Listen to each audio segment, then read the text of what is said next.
All right, let's dive in. Today, we are talking about what is, in my opinion, the absolute crown jewel of permaculture poultry, the chicken tractor. I mean, the concept is just brilliant, right? You move your flock to fresh pasture every single day, they fertilize your land, and they get to feast on a fresh buffet. But there is a dirty little secret in the homesteading world, a common tragedy that we really need to talk about.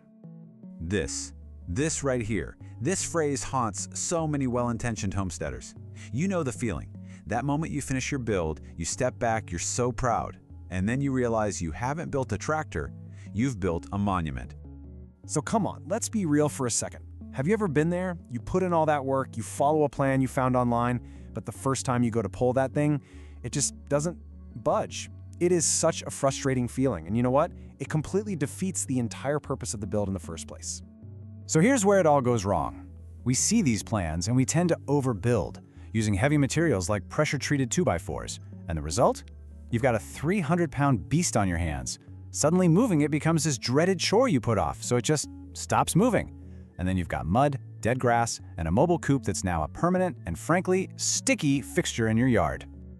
But here's the good news. We can avoid all of that. It all comes down to understanding one core principle, what I like to call the golden rule of tractor physics. It's all about finding that perfect, delicate balance in the trade-off between weight and wind. You've basically got two ways to fail here. On one hand, if your tractor is too light, maybe just a simple PVC frame with a tarp, a strong gust of wind can literally turn it into a kite. It'll flip over and you're putting your flock in danger. On the other hand, if it's too heavy, well, we've already talked about that, it becomes an anchor you'll grow to hate moving. Neither of these is a win. And that brings us to the sweet spot.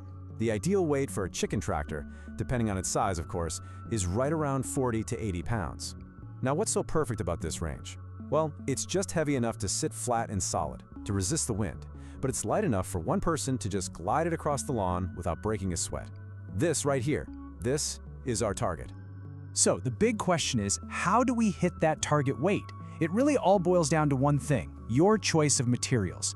I'm telling you, this one decision will make or break your design before you even cut your first piece. So let's break down the options. All right, so let's get into it. First up, pressure-treated 2x4s.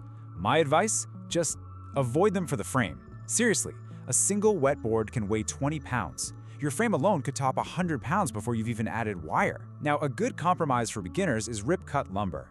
You're basically just splitting a 2x4 into two 2x2s, and boom, you cut the weight in half. But the real winner, the professional's choice, is EMT Conduit. It's hollow steel, so it's incredibly strong, it's rot-proof, and it is feather-light. And finally, you've got PVC. It's cheap, yeah, but it sags and it gets brittle in the sun unless you paint it. So you can use it, but use it with caution. Okay, materials are sorted. So, what do we actually build?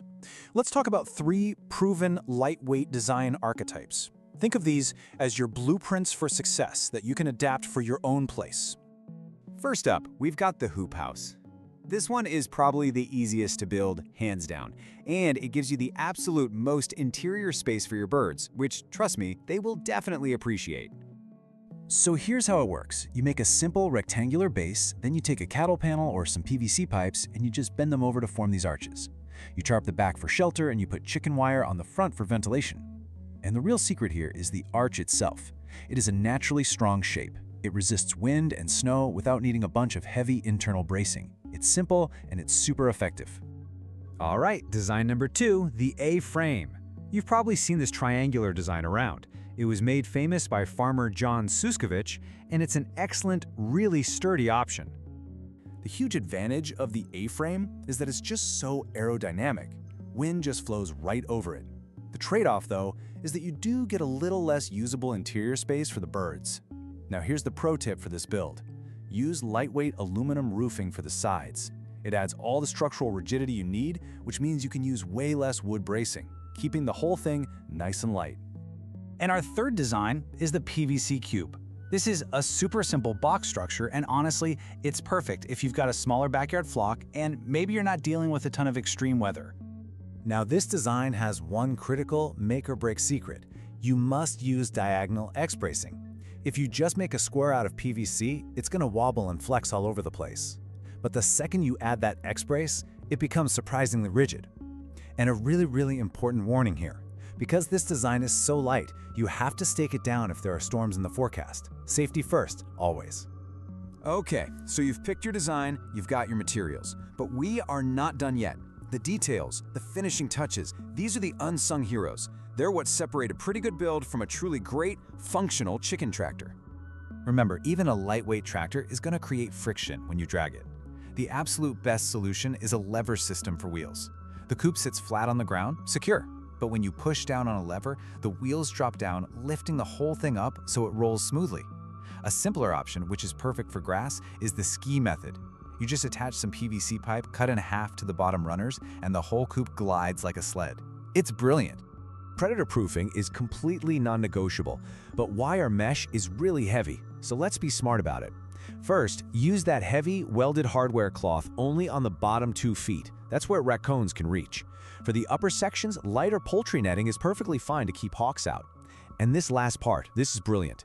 Add an external skirt of wire laid flat on the ground all around the base. Predators always try to dig right at the wall, and this simple skirt just stops them cold.